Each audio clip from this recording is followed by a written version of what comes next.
Isang simpleng kampanya ng mga SB19 fans na nakabase sa Japan ang nagbubunga ng maganda dahil nag-number 9 sa Usen Oshikatsu Weekly Request Charts ang kantang Moonlight ng SB19 na collaboration kasama sina Ian Asher at Terry Zhong. Pagkumpirma ng official social media pages ng 18 Japan, tuwing alas 5 ng hapon ng Webes nire-refresh ang naturang chart at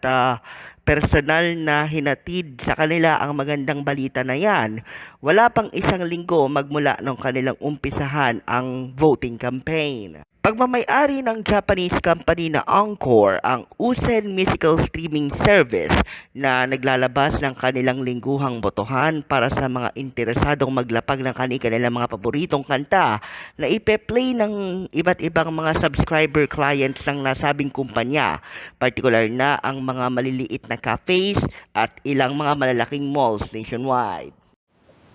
Maliban sa mga nabanggit nating weekly charts ay number 4 ang Moonlight sa daily voting list habang ang kanilang real-time chart naman mula number 5 noong Huwebes ay tumalon ito patungo ng number 2 na halos kaya ng makipagsabayan sa mga malalaking Japanese at Korean idols na inililista rin ng kanilang mga tagahanga sa Usen o Shiriku requesting platforms.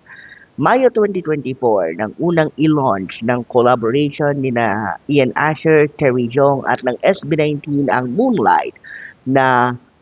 mas matatandaan ng marami sa kanilang catchy lyrics at choreography. Para sa Mabuhay Radio News na walang takot walang pinapaboran, ito ang Senbatsu Patrol number 2, Stephen Saras Preference.